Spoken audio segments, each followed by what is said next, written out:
Wheaties presents Joel McRae in Tales of the Texas Rangers. On stage tonight, transcribed from Hollywood, another in the Wheaties big parade of exciting half-hour presentations.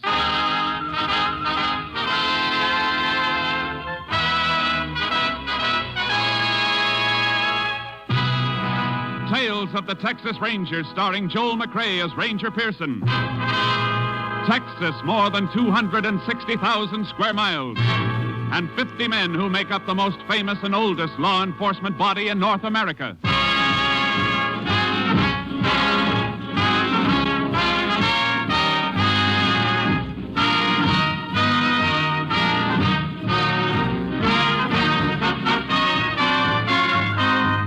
Now, from the files of the Texas Rangers come these stories based on fact. Only names, dates, and places are fictitious for obvious reasons. The events themselves are a matter of record.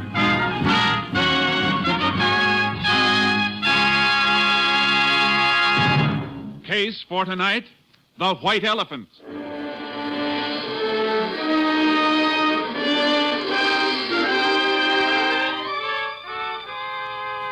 It is January 16th, 1950. The time, 6:28 p.m. A freight train just outside of a West Texas town gains speed and rolls through the gathering dusk. Inside a gondola car, a hobo crouches in a corner as the brakeman comes toward him. All right, Bo, this is where you get off. Now, listen, pal, just let me get to the next town. I said this is where you get off. But we're moving. Yeah, you get on where we was moving, you can get off. Now, come on, or I'll dust the top of your head. Now, listen, don't do it, I tell you. Get on your feet like this. No, let go. No, you want to get tough, huh? I told you to leave me alone, pal. Slug me, will you? Oh, you ain't getting me. I'm coming.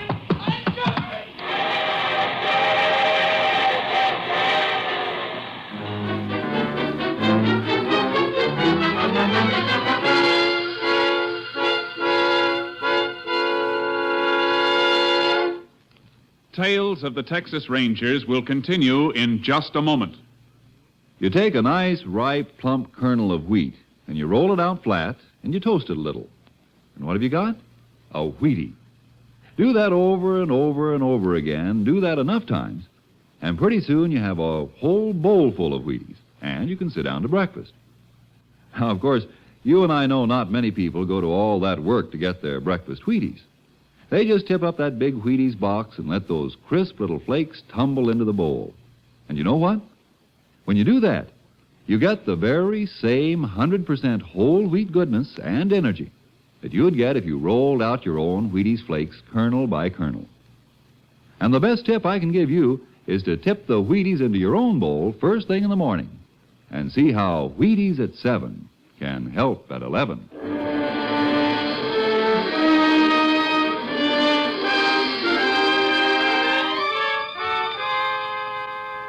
At 2:55 a.m. of the morning following the freight train incident, a rancher named Banker noticed a small coupe parked on the shoulder of the road.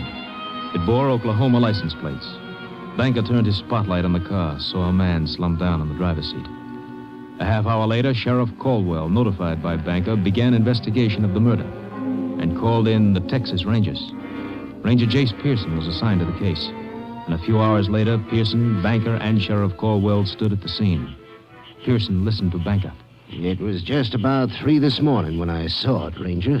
How come you were driving along this road that late? I've been to a ranchers' meeting in Almira's. I was going to spend the night there and changed my mind. Uh-huh. Did you take this road when you left for Almira's? Yes, sir. What time? Yesterday morning, about 7:30. And then this car came here sometime between 7:30 yesterday morning and 3 this morning. I guess so. You never saw the dead man before, huh? Was the first time I laid eyes on him. All right, Mr. Banker. You can go. If you need me, I'll be home. No identification on the body at all, huh, Sheriff? Nothing in the pockets. Picked clean as a whistle. Anybody else been around the car? Nope. Deputy kept his eyes on it. The car is facing west. Going west when it was stopped. Tire tracks on the shoulder tell that. Mm-hmm. Blood on the seat. Yep. 38 bullet done it. 38? Might be a police special. Banker got one? Banker, but... Just asking, for now. You see, You see something? Look here, Sheriff. Huh? Set of tracks leading up to the car. Ordinary shoes, not boots. Heel marks are too broad for boots. Yeah, looks like it. Look at this one. Sole print with a hole in it. Now look. The prints lead from that way, north, up to the car. A little scuffle, then the prints turn back north. Mm-hmm. In other words, Sheriff, somebody walked up to the car, stood there, then turned and went back north. Oh, and here's something else. Grease. Looks like grease. Smeared on the car door. Same side footprints are on. Grease might be from the car. Looks too stiff and heavy for that. Yeah. What about it coming from a freight train, Jace? Why? Well, there's tracks about a mile north of here. Freights use the side and the pull-on when passengers got to pass. Maybe it all ties in, Sheriff. A shoe with a hole in it, grease, freight siding. Yeah, might be worth going after. Where do we start? Here at the car first. I'm going to check it over inch by inch. Meantime, you get hold of a freight schedule. I'll meet you at your office.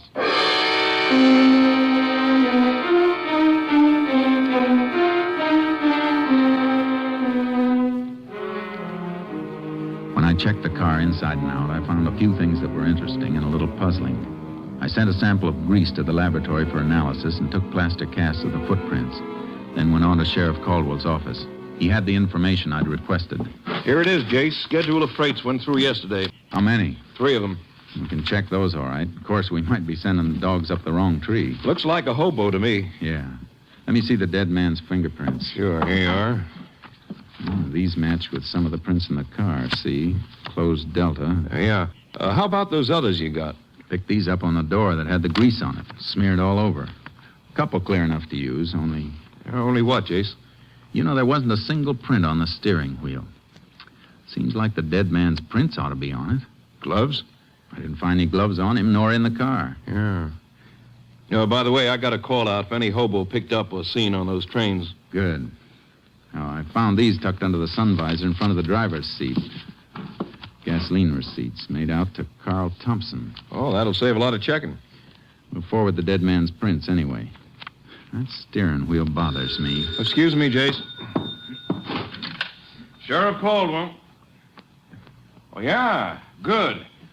Hold him. We'll be there as soon as we can make it. Something else, Jace. Brakeman on one of those freights we've been checking has a story. Some hobo slugged him and jumped. Okay, let's go.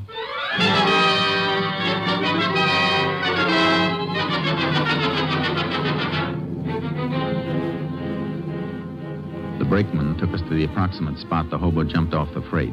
Sheriff Caldwell and I picked up the trail and followed it by horse. We hoped to apprehend the suspect before he could reach a town and lose himself and us. After 6 hours, we stopped.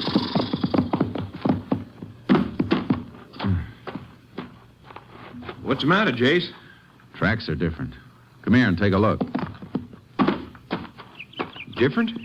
Yeah, look. The right print's a little deeper, favoring his left a little. Hurt himself, huh? Must have twisted his leg when he took the jump off the freight. Kept getting worse. Sat down here, smoked a cigarette. Here's the butt. He ain't going to make such a good time with a bum leg. And we've been traveling at a steady trot. Uh-huh. Okay. Let's get going.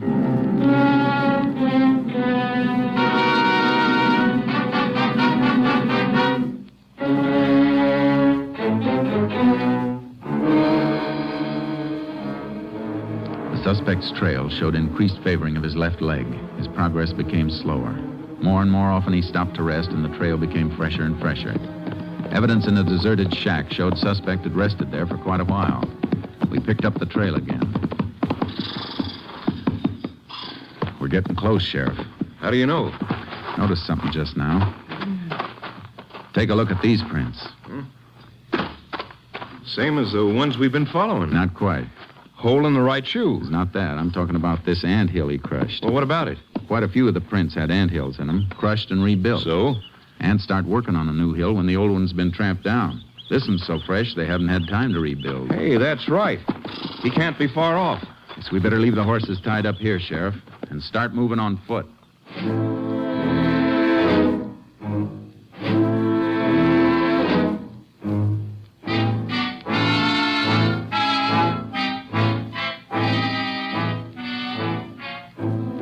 At 8:15 that evening, we found the man we were hunting.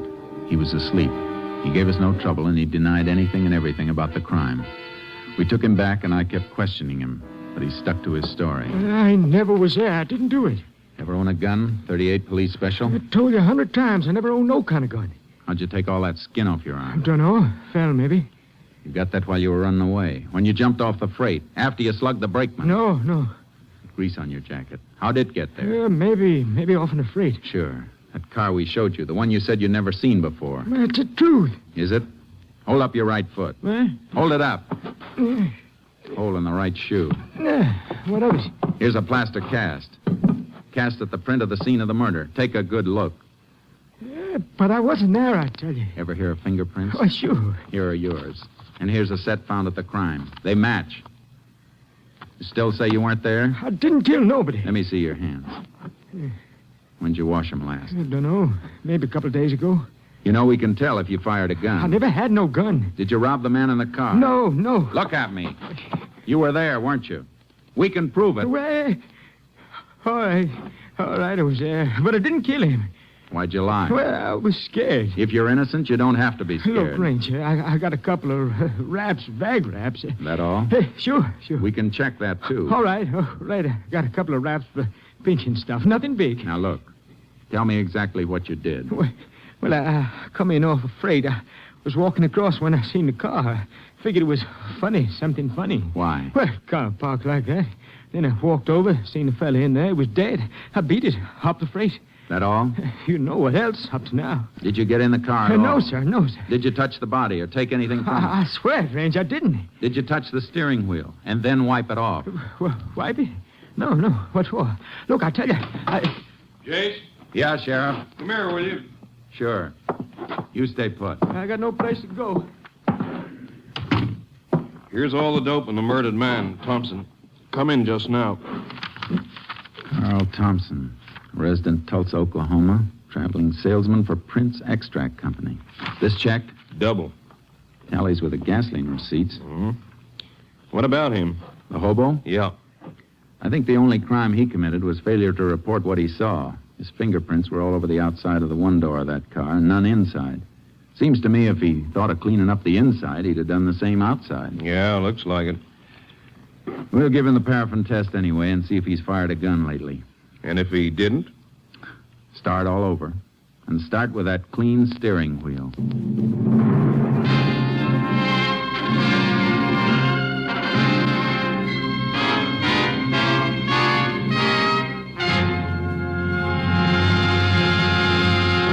In just a moment, we continue with Tales of the Texas Rangers, starring Joel McRae as Ranger Jace Pearson. I guess nobody gets much of a taste treat out of taking their calcium and iron and phosphorus or their vitamins straight.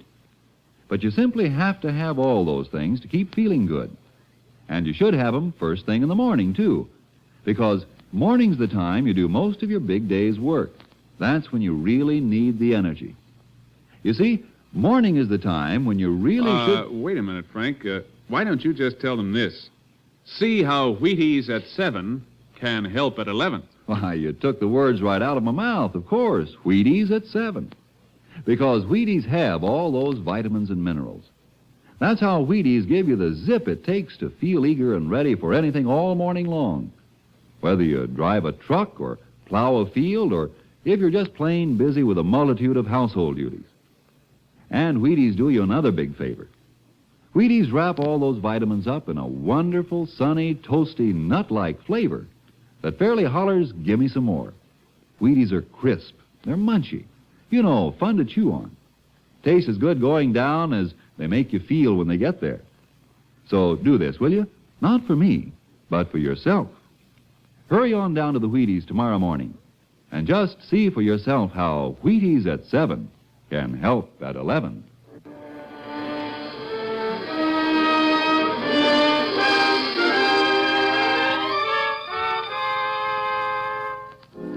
The result of the paraffin test was negative, but we held the hobo pending further investigation. I reported back to my captain, Stinson, at company headquarters. I told him I was pretty sure that the hobo story checked out. Yeah, it looks like it. But somebody killed Thompson. Killed him and then drove him in his own car to where that rancher spotted it. There wasn't anything on Thompson, huh? No money, no papers, only these. Gasoline charge account receipts. Somebody went to an awful lot of trouble to clean him, but they overlooked these. Mm-hmm. On top, this looks like a plain case of murder with robbery as the motive, but if that was it, why go to all the risk of being spotted in a car with Oklahoma plates? Why not just kill him and leave him? I don't know, Jace. What you're thinking? Well, Thompson was a traveling salesman, traveled a lot in a few days. Now, suppose the killer realized that with Thompson far enough away from the scene of the crime, we'd have a pretty tough time finding out just where the murder was committed. Yeah, that could be. But why? Well, maybe the killer couldn't leave the spot. So he did the next best thing. Took Thompson's body away. And maybe it wasn't just robbery. Well, what else? I don't know yet, but I got some more checking to do. It'll take maybe a couple of hours, and then I might have some answers.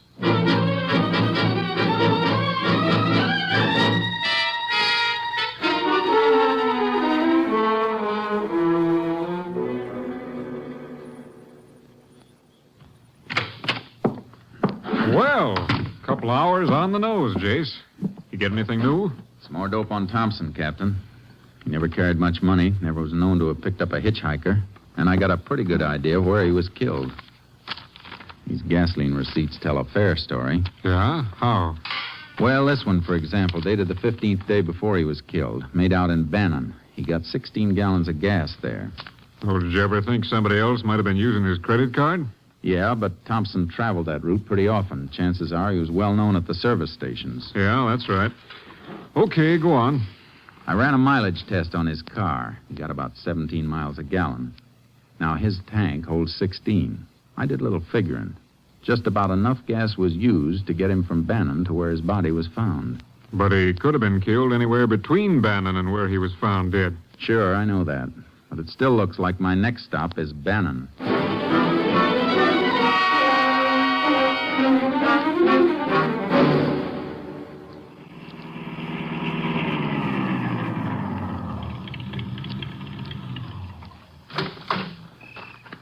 Howdy, Ranger. Howdy. How many? Whatever she'll take. Sure thing.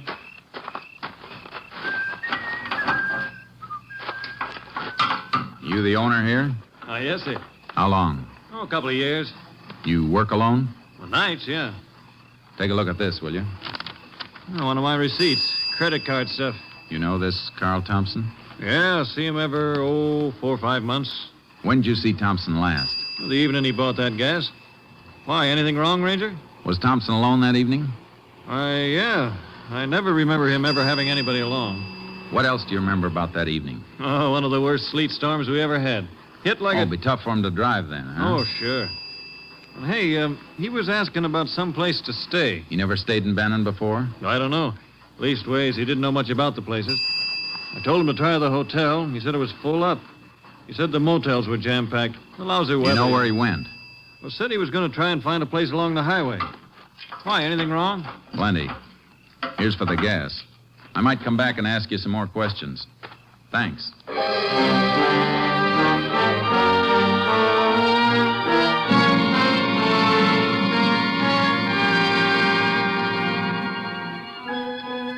I began a check of every possible place Thompson might have stayed that night, but I drew one blank after another. Then I got a lead at a motel on the outskirts of Bannon. Sure, Ranger. I remember that night. Sleet was an inch thick. We was full up here, but I sent him to a place down the highway, the Star Motel. Been closed and up for sale for quite a spell, but I heard it was opened up again.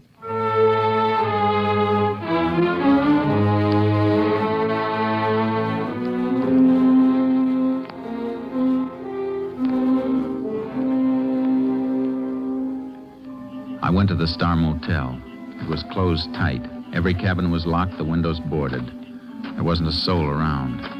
I was just about to leave when I noticed something. The electricity must have been on somewhere in the place because the little wheel under the dials of the meter was spinning. It was enough to send me back into town to ask a few more questions.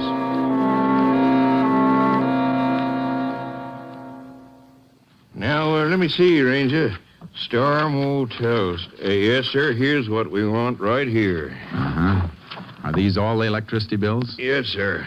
Let me see. Up to 3 months ago, the bills were just for meter installation, minimum service charge. That's right, Ranger.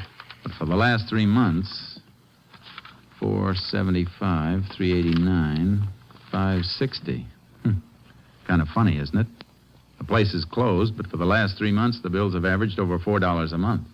Didn't that seem peculiar to you? Well, Ranger, we just... Sure, I know. Now, can you give me the name of the person to whom these bills were sent? Get it for you right away.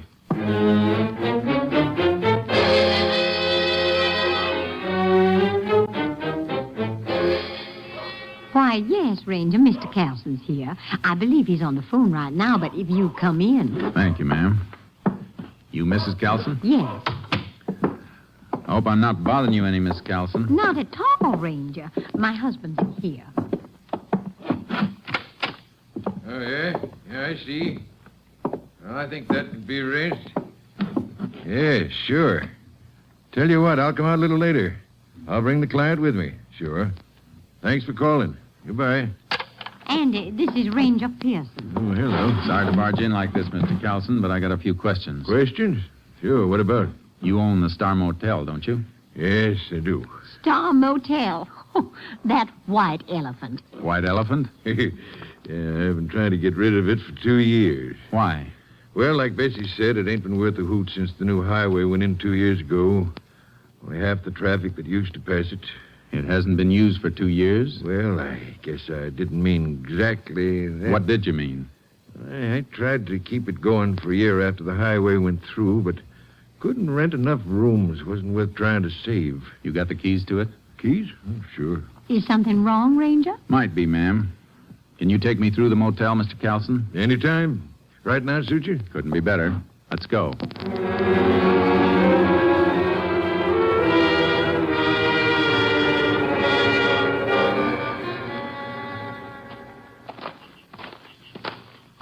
I ain't been out here for close on 3 or 4 weeks. Did you go through the cabins then? Oh, just take a look, see. Kids sometimes fool around. That's why I boarded up the windows. Want to take a look in the office? Yeah. Go ahead, Mr. Carlson. Sure.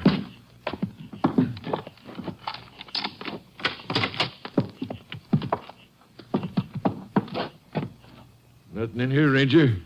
Nope, there's not. Anything in particular you're looking for? Yeah. You have this floor washed lately? Oh, heck no.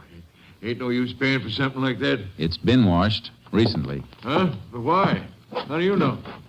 Scrubbing wood with hot water always raises the grain, and hot water isn't as good as cold to wash out blood stains. Blood? Blood? Reach! Both of you! What's the matter Hands with away you? from the guns, Ranger. Now, both of you, sit down. Go on. Come on. What the devil is this? Who are you fellas? My guess is a couple of men I want for murder, Mr. Carlson. Murder? Just kept the telephone wire. Everything okay? Yeah, push that guy. Me? Why? I never carry a gun. Well, we'll just make sure. Yeah, he's clean. All right, now strip the Ranger's gun belt. Wait a minute. You got the drop on me. Maybe I'd have to be a fool to draw. But if you don't want me to be a fool, don't touch these guns. You try and take them off me, and I'll go down using them, and I might get lucky. All right, Locke. Let him alone. He's too smart to start anything. Go get the panel truck out and start loading our stuff fast. Well, what about them? We can lock them in. Fix their car so they can't get out of here for a while after we leave. If they try to come out while we're still here, we'll blast whatever door or window they try to come through. Get that, Ranger? I get it. Okay, I'll be outside, Chuck. So your name's Chuck, huh? Good as any. What are you and that other fellow doing in my place? Go ahead, Chuck. Tell him. Some other time, friend. Now you two listen. Because I ain't going to say this twice. Try to bust out before you hear us drive off, and you'll get it good. Now stay put. Oh, they got us locked in. Yeah. Oh, don't go near that window. You heard what he said. Little crack in the boarding. I'm just taking a look. What are they doing? Come here and take a look for yourself. Oh, I should have watched the place more. I never knew anyone was using it. Been used plenty. Look what they're taking out. Furs. All kinds of stuff. It's beginning to make sense. Closed down motel made a nice storage bin for stolen and smuggled goods till they could run it to the markets. Oh, they'll get away. You said there was a murder. Take it easy, Mr. Carlson. We'll get them. Oh, they'll be across the border in a half an hour before we could even reach a phone. Maybe you better take a chance And get shot down in cold blood? No. But we'll get them all right. Know why, Mr. Carlson? Why? Because you'll help.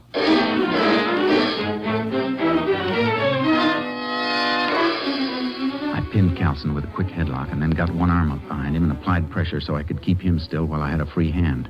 I reached into his jacket and found what I was looking for under his shoulder. Then I pushed him away. Oh, you crazy? You almost broke my arm. Shut up, Calson. Don't you think I saw this gun bulging under your coat? And they deliberately missed it when they frisked you? You played it real smart, almost. I don't know what you're talking about. This gun and the electric bills. You paid them. Paid bills that were being run up in a place that was supposed to be shut down.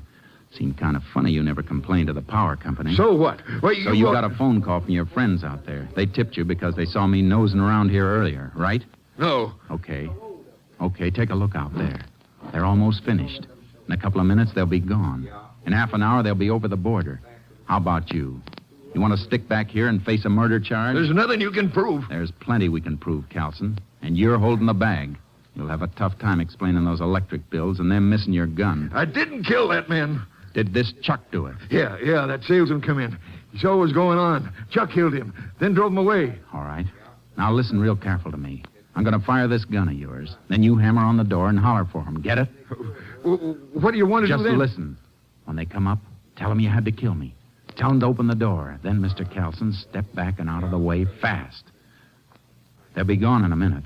Make up your mind. All right. Go ahead, I'll do it. Any funny tricks and you get it first. Now, ready? Pound that door and holler. Chuck, lock, give me a fast. Open the door. Now, when it's open, step back. What's the matter? Carlson, open the door. I had to kill him. He was making a break for it. Did you just knock him out? Reach, both of them. Hey, what's the big idea? Why, you...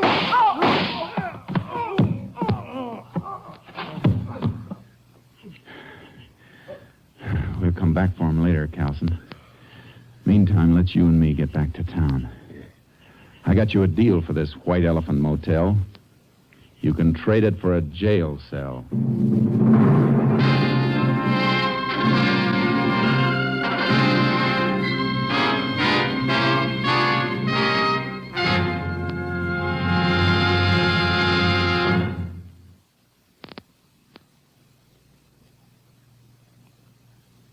And now, here is the Wheaties man, Frank Martin. All right, sound effects man, ring the alarm clock.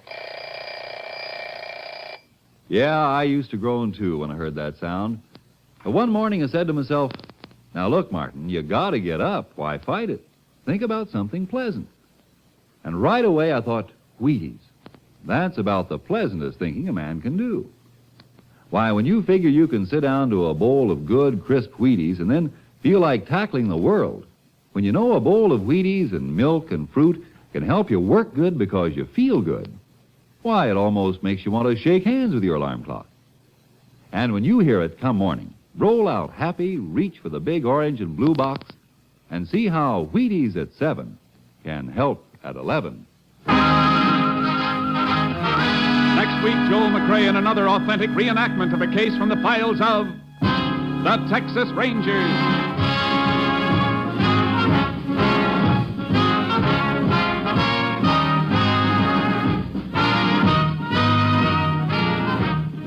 Joel McRae will soon be seen starring in the Universal International Technicolor production Saddle Tramp. Tonight's cast included Tony Barrett, Paul McVeigh, Lou Krugman, Jeff Corey, Robert Bruce, Byron Kane, and Jeanette Nolan. This story was transcribed and adapted by Russell Hughes. The program was produced and directed by Stacy Keach. And this is Hal Gibney speaking.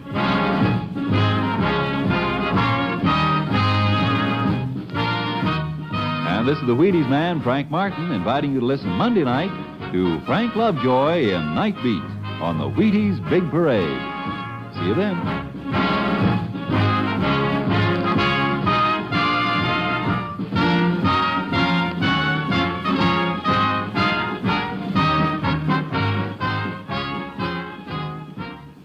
Listen tomorrow for the Summer Symphony. Now it's Basin Street time on NBC.